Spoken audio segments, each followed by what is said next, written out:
Votre émission vous est présentée par l'éco-organisme Trécodec, gestionnaire de vos déchets réglementés en Nouvelle-Calédonie. Ensemble, protégeons notre île.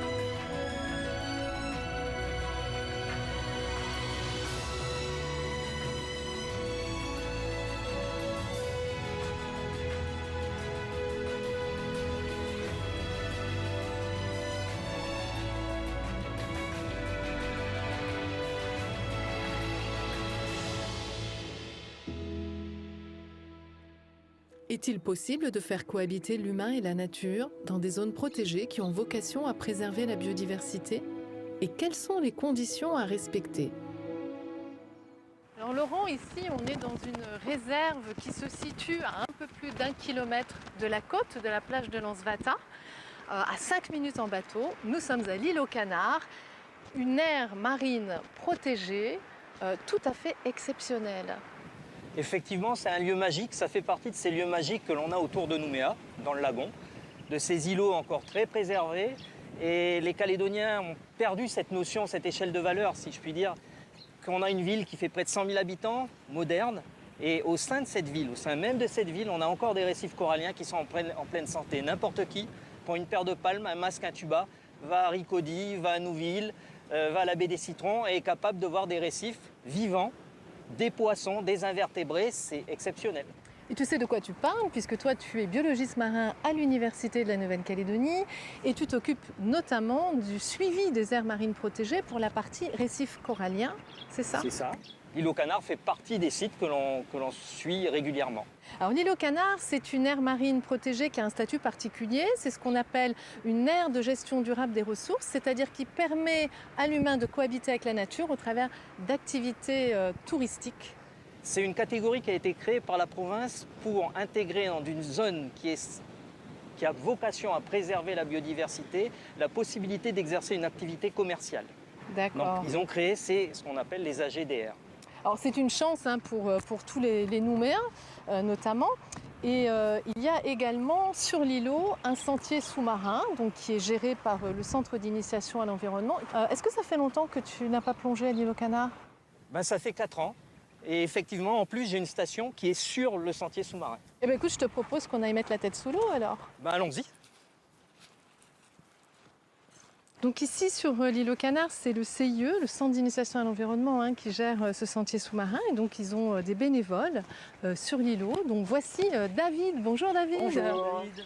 Je vous invite à me suivre au point d'information. Je vais vous présenter les nouvelles bouées que nous avons mises en place tout récemment, avec des nouveaux contenus notamment. Donc, par exemple, sur la bouée numéro 1, on va vous présenter les poissons les plus typiques qu'on va trouver en arrivant, donc les poissons clowns.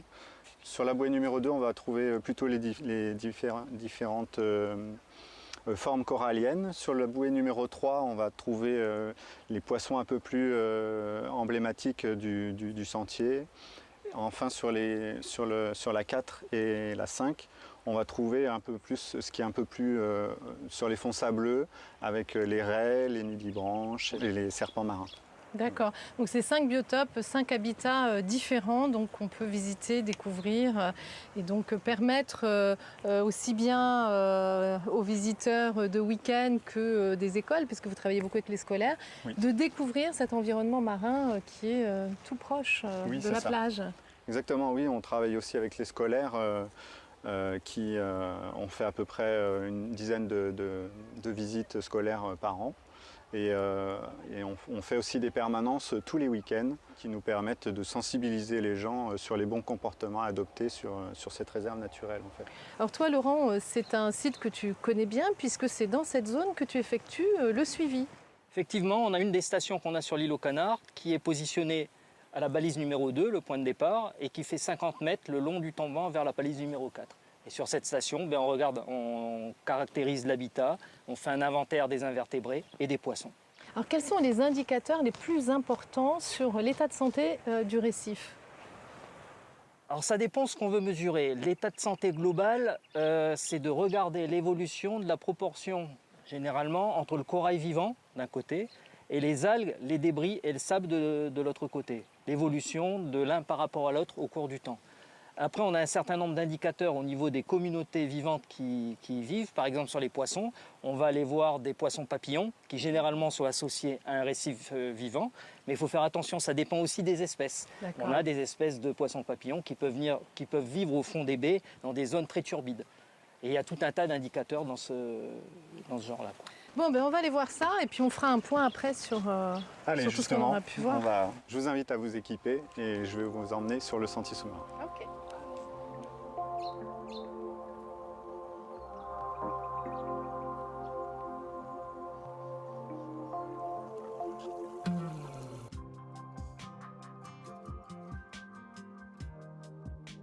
Globalement, l'habitat est relativement bien préservé alors qu'on a eu 2 dépressions et cyclones en début d'année, Lucas et Niran. Alors effectivement, sur une partie de la station, il y a les formes les plus fragiles de coraux qui sont plus là, qui ont été détruites. Entre autres les Acropora branchus, ce qu'on appelle les cornes de cerf ici. Mais il y a déjà des reprises un peu partout, il y a des zones où ils sont toujours présents. Les formes les plus résistantes, les coraux massifs, les coraux encroûtants, les coraux qu'on dit submassifs sont toujours là. Donc l'habitat globalement me semble bien préservé. La faune associée au niveau des invertébrés, il y a des holoturies, il y a des bénitiers, il y a des oursins, donc je pense qu'il n'y a pas eu de grands chamboulements. On a même vu un toutout. Il y avait même un toutout, c'est vrai, il y avait même un toutout. Quoi d'autre? Beaucoup de poissons associés au récif qui sont présents, donc les poissons demoiselles, les poissons anges, les poissons papillons. Beaucoup de poissons clowns également. Mais c'est connu pour être une zone où il y a beaucoup de poissons clowns. Donc qui témoigne aussi de la bonne santé de ce récif. Après, en poissons consommables, commerciaux, il y a toujours les grosses saumonaies qui sont là. Alors il faut se méfier, on a l'impression qu'il y en a beaucoup, mais souvent c'est les mêmes qu'on revoit. Il y avait les loches truites, il y avait les bossus qui étaient là, les dawas, moins nombreux qu'il y a 4 ans, je pense, c'est de taille un peu plus petite. C'est la même chose pour les picots-canaques. J'ai été un petit peu surpris, c'est qu'on n'a pas vu beaucoup de poissons perroquets, alors que d'habitude, il y a quand même des bandes perroquets qui sont autour de l'île aux Canards, notamment les perroquets bleus, les perroquets rédicas, et si on a de la chance, des bandes juvéniles de perroquets à bosse. Mais bon, là, ils n'étaient pas là. C'est aussi en fonction des marées? Oui, c'est en fonction des conditions. On n'était pas au meilleur moment, on était en fin de marée descendante et pleine marée descendante. En général, le poisson s'éloigne. Mais regarde là, les grosses saumonaies, là où on en a vu le plus, c'était sur la fin dans moins d'1 mètre d'eau. Donc ça bouge sur la station. Il faut y rester suffisamment longtemps pour essayer de voir le maximum de choses. En fait. On a également vu des poulpes. On a vu des poulpes, c'est vrai. Pas de sèche. Non, pas aujourd'hui. Pas aujourd'hui. On a vu aussi en surface, près de la surface, une aiguillette crocodile. Et je ne sais pas si tu te souviens, il y avait un très bel actionnaire rouge foncé aussi. Magnifique. Je pense que cette station, en tout cas, est bien préservée malgré ces 2 dépressions. Bien sûr, il faudra le vérifier avec les données d'il y a 4 ans, mais non, le milieu est, autant que je m'en souvienne, le milieu est dans le même état. Globalement dans le même état, c'est-à-dire un état préservé d'un récif en bonne santé. Une aire marine protégée est un espace qui fait l'objet d'une politique de protection à long terme. Pourquoi décide-t-on de créer une réserve ? Qu'est-ce qui fait que cette mise en protection fonctionne et comment l'évalue-t-on ? La réserve de Wano a été créée en 2004. Quelle est sa particularité, Laurent ? Alors la particularité de cette réserve, c'est qu'elle débute sur le littoral et qu'elle s'étend jusqu'au grand récif. C'est-à-dire que tu vas protéger la mangrove, les herbiers, les fonds de lagon et aussi les récifs frangeants, récifs intermédiaires et barrières. Et dans cet espace, tu vas trouver tout un tas d'espèces emblématiques. Tu vas trouver des dugongs, des tortues, des napoléons, etc. Plein de belles choses à voir donc. Et c'est justement pour préserver cette richesse écologique qu'a été créée cette réserve naturelle, puisque c'est son statut. Alors qu'est-ce que ça implique et surtout qu'est-ce qui fait qu'une réserve est efficace ? Alors quand il s'agit de protéger la biodiversité, la première chose c'est la surveillance. Il faut surveiller que la réglementation est respectée. Une fois que tu as ça, il faut faire des suivis pour voir l'évolution de ton système dans le temps et si ton système évolue favorablement. Alors justement, toi, tu t'occupes du suivi des récifs coralliens de cette réserve depuis l'origine, depuis 2004, et ton dernier bilan remonte à 2020. Qu'est-ce qu'il révèle? En 2020, le bilan qu'on a fait, il s'agissait de faire un bilan pour le patrimoine mondial, pour vérifier ce qu'on appelle l'intégrité du bien. Et effectivement, en 2020, on l'a vérifié. Alors, effectivement, il faut rappeler que la réserve de Wano fait partie intégrante de la zone côtière ouest, qui est une des 6 zones du bien en série qui est inscrite au patrimoine mondial de l'humanité de l'UNESCO. Tout à fait, mais je te rappelle qu'en 2020, quand j'ai fait le suivi, c'était avant le passage des 2 cyclones Luka et Niran en début d'année. Et en Nouvelle-Calédonie, il se trouve que ces perturbations restent les premiers destructeurs du système. Alors ce que je te propose, c'est d'aller plonger sur site aujourd'hui pour voir dans quel état il est. Ah bah avec plaisir. Allons-y.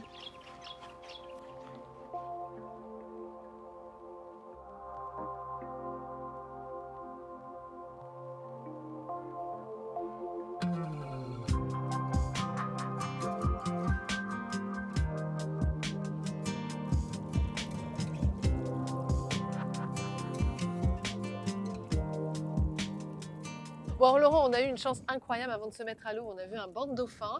C'est assez fréquent dans cette zone. Il y a des dauphins, oui, qui sont dans la zone. Tout ça, c'est un signe de bonne santé. Je suppose que tu as vu aussi beaucoup de choses sous l'eau. Oui, et notamment un requin pointe blanche. Alors, est-ce que les requins sont aussi un indicateur important de l'état de santé des récifs? Oui, quand ils sont là, ils font partie de cette biodiversité. Ils ont un rôle, donc les voir, c'est un signe de bonne santé. Ouais, Effectivement. c'est rassurant en fait. C'est rassurant. D'accord. C'est normal, voilà. C'est normal. Alors, il y avait aussi beaucoup de serpents. Wano est connu pour ses serpents. Wano est connu, et plus tu vas te rapprocher de la terre, plus tu en auras. Et en général, ils sont très curieux. Oui, Et j'ai quand on vu ça. vient faire nos suivis, il y en a qui restent avec nous pendant toute la station. Ils peuvent rester avec nous pendant presque 1 heure. Oui, j'ai vu, il y en a un qui a eu un coup de foudre pour toi, Laurent. Il ne te quittait plus, il te suivait dans les palmes et tout. Il a dû me reconnaître, ça doit être ça. Oh, sinon, on a vu beaucoup de poissons. Combien est-ce qu'il y a d'espèces de poissons qui ont été recensées sur ce site? Alors l'année dernière, je pense qu'on en a eu à peu près un peu plus de 270. 270 espèces entre les récifs frangeants, intermédiaires et sur la barrière interne. Alors, qu'est-ce qu'on a surtout vu là ce matin? Donc, tous les petits poissons de récif, les poissons papillons, les poissons. Il y avait tous ces poissons indicateurs de la bonne santé, donc comme tu dis, les papillons, certains poissons anges, les demoiselles, il y avait beaucoup. Et tous les poissons qui se sont réinstallés suite aux mesures de protection, c'est-à-dire que je suppose que tu as vu beaucoup de saumonaies. Oui, exact. Donc elles sont réapparues, il y avait des bossus, il y avait des dawas, il y avait des perroquets, il y avait un petit peu de tout, c'était assez diversifié. Mais tu sais Elisabeth, quand tu m'as posé la question tout à l'heure, tu me demandais qu'est-ce qu'il fallait pour que ces réserves fonctionnent, je t'ai dit de la surveillance, je t'ai dit du suivi, mais en fait il y a un troisième point qui est essentiel, c'est la cogestion. Et sur cette zone côtière ouest, tu as l'association de la zone côtière ouest qui a établi un plan de gestion et qui est chargé de la gestion notamment de la réserve de Wano. D'accord. Et ça, c'était une des exigences, notamment de l'UNESCO, quand on a inscrit au patrimoine mondial de l'humanité le bien calédonien. Effectivement, quand tu as un bien qui est inscrit, automatiquement, tu dois avoir avec un plan de gestion du bien qui a été inscrit. D'accord.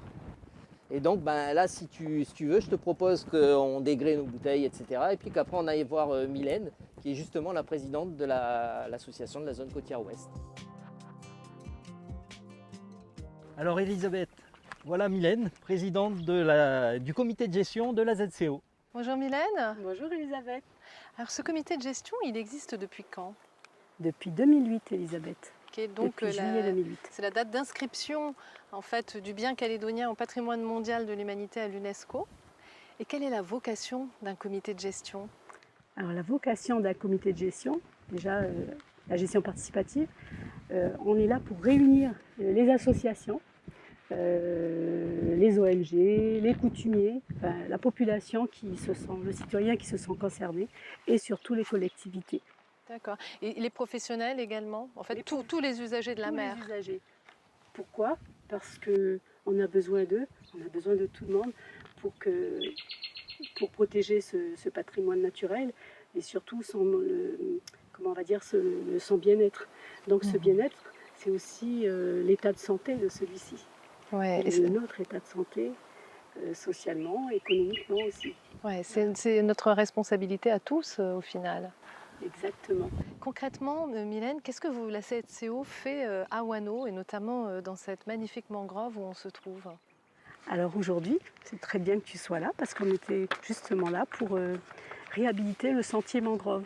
D'accord. Voilà. Alors sur ce sentier, on va y remettre des panneaux.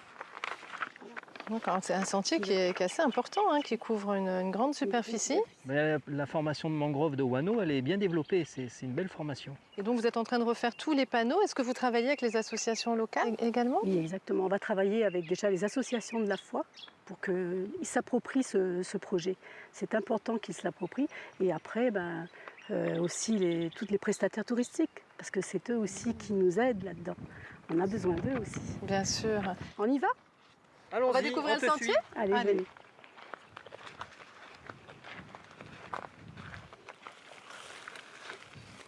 Tiens, regarde. Ah, les palétuviers sont en fleurs. Ouais. Et là, on va pouvoir dans quelques temps venir collecter les propagules pour les donner aux associations qui font du reboisement de mangroves. D'accord, donc ça c'est aussi un des rôles de la ZCO. C'est un des rôles de l'association, de faire du lien avec les autres associations pour justement nous donner cette force de proposition qu'est la ZCO. D'accord. C'est un travail en réseau. En réseau, oui.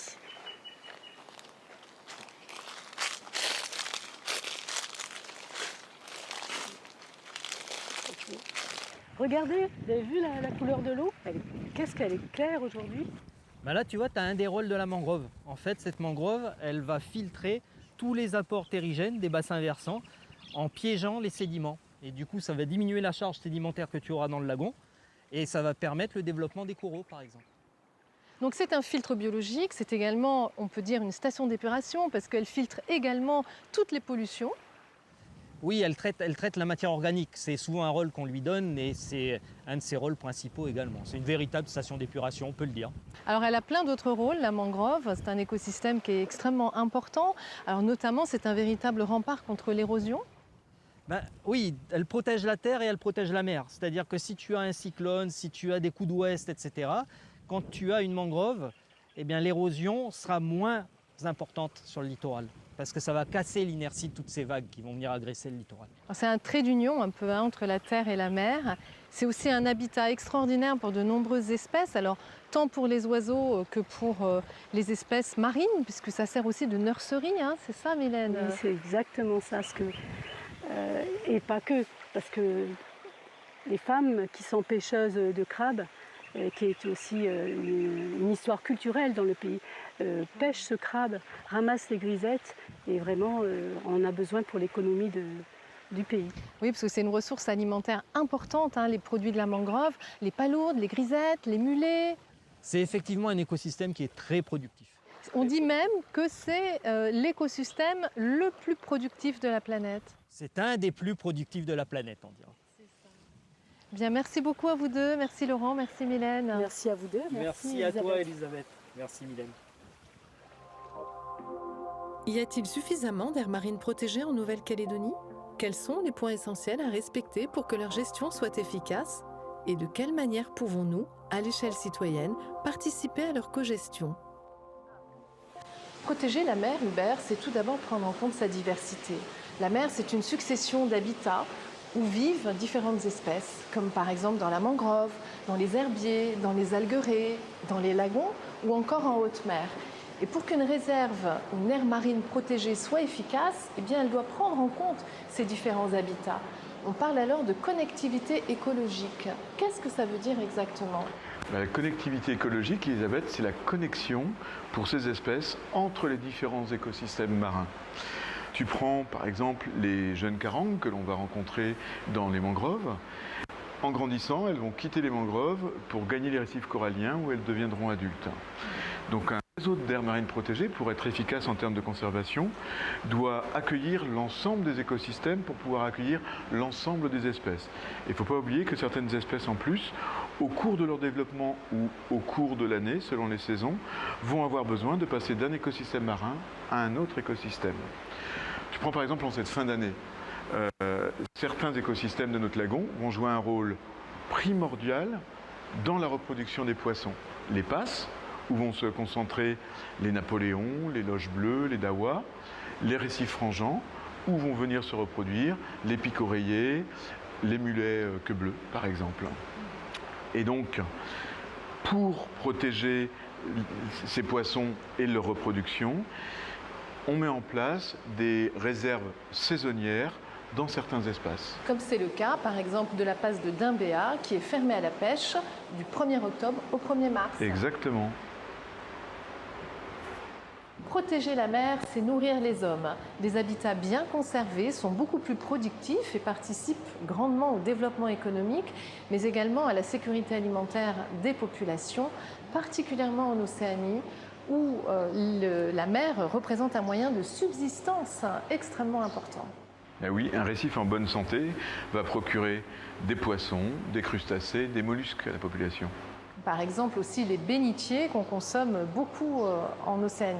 Oui, alors il y a quelques années, le WWF a soutenu une thèse de l'IRD menée par une jeune femme du nord de la Grande Terre, Josina Tiavoine, qui aujourd'hui est docteure en biologie marine, et qui a montré dans sa thèse que les adultes de bénitiers de l'aire marine protégée produisaient des larves qui essaimaient en dehors de l'aire marine protégée. Elle a retrouvé ces bébés jusqu'à 17 km au-delà de la limite de l'aire marine protégée, à des endroits où les hommes pouvaient bien sûr les pêcher. Alors c'est ce qu'on appelle l'effet spillover. Exactement, l'effet débordement de l'aire marine protégée. Les aires marines protégées nourrissent d'une autre façon également. Ben oui, indirectement, ils offrent d'autres opportunités économiques. L'écotourisme par exemple. Certains animaux, comme les loches carites ou merloches, ne sont pas mangeables car trop grosses et gratteuses. Par contre, elles sont grosses et elles sont fidèles à leur site, ce qui en fait des superstars pour les activités de tourisme de vision en PMT ou en bouteille. En Méditerranée, les gens de Port-Cros d'ailleurs ont des mérous, des loches comme nous, et ils ont décidé non pas de les vendre pour leur viande, mais de les vendre aux touristes plongeurs pour les admirer. Résultat, au lieu de rapporter 600 € par an, en étant vendu une seule fois, le même mérou rapporte 7 500 €, 900 000 francs par an, car il sera vu par à peu près 500 plongeurs différents.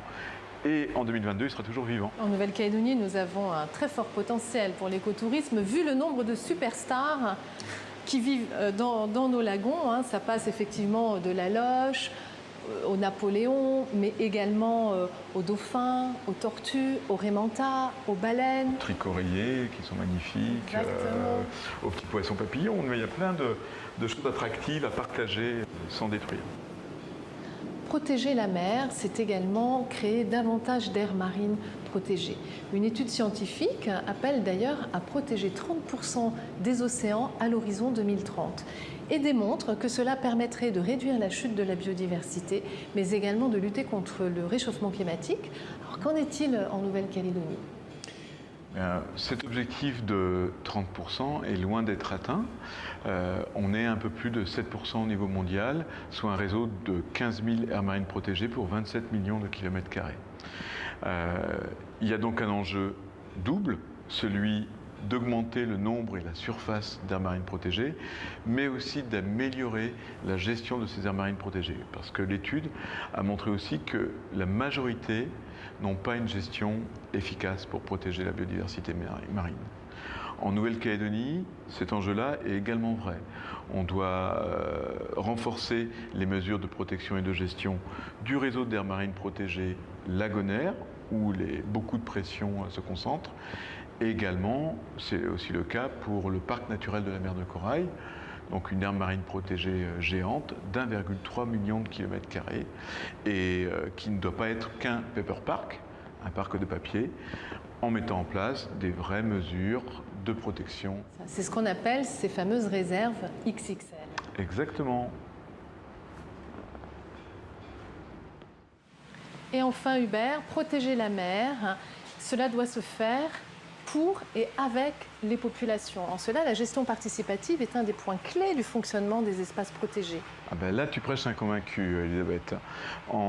Dès 2006, le WWF a travaillé avec la province Nord et les tribus côtières du Nord-Est à la mise en place des premières aires marines protégées en cogestion de Nouvelle-Calédonie, alliant autorités coutumières et collectivités. Protéger efficacement un espace marin nécessite d'impliquer l'ensemble des utilisateurs de cet espace et de ses ressources. Ce qui est valable en milieu tribal dans le nord-est, les devant Nouméa avec les ambassadeurs du lagon par exemple, ou dans la mer de Corail avec les pêcheurs hauturiers. Si tu prends une des tortues vertes de ce bassin, elle pond en Nouvelle-Calédonie, mais très probablement, ce qu'est en train de montrer notre programme SatNC de balisage satellite, elle va se nourrir, brouter des herbiers dans le Queensland ou au sud de Viti Levu à Fidji. Donc ça veut dire que les Calédoniens, s'ils veulent protéger leurs tortues, qui ne sont pas calédoniennes mais océaniennes pour une partie, vont devoir travailler et co-gérer régionalement avec le gouvernement du Queensland, avec des villages de pêcheurs côtiers à Fidji et tous les usagers de la mer sur les espaces que parcourent ces tortues pendant leur vie. Et nous pouvons tous participer donc à la conservation de notre environnement marin, premièrement en respectant la réglementation en vigueur. Ne pas toucher, ne pas nourrir les animaux, ne pas débarquer les chiens sur les îlots, respecter les levées de mât sur les îlots. Ben oui, parce que ça indique que les oiseaux marins sont en train de se reproduire et c'est une période où ils sont très fragiles et peuvent être facilement stressés. Éviter de faire du feu et du bruit également sur les îlots. Les îlots ne sont pas des boîtes de nuit. Ce sont des sanctuaires de nature. Et enfin, utiliser une crème solaire respectueuse de l'environnement marin et non toxique pour les coraux. Et on peut peut-être en faire un peu davantage si l'on le souhaite. Absolument, déjà en devenant bénévole pour un organisme ou une association. Ici, à l'Aquarium des Lagons, on peut participer aux animations pédagogiques et aux visites guidées durant toute l'année. On peut également être bénévole au sein du CIE, le Centre d'initiation à l'environnement, pour sensibiliser le public aux sentiers sous-marins à l'île aux Canards. Ou encore participer au suivi de l'état de santé des récifs coralliens avec l'association Paladalic. J'invite tous les Calédoniens à se renseigner près de chez eux, auprès de leur commune ou de leur province, pour savoir quelles associations recrutent des bénévoles également à proximité de chez eux. Merci Elisabeth. Merci Hubert.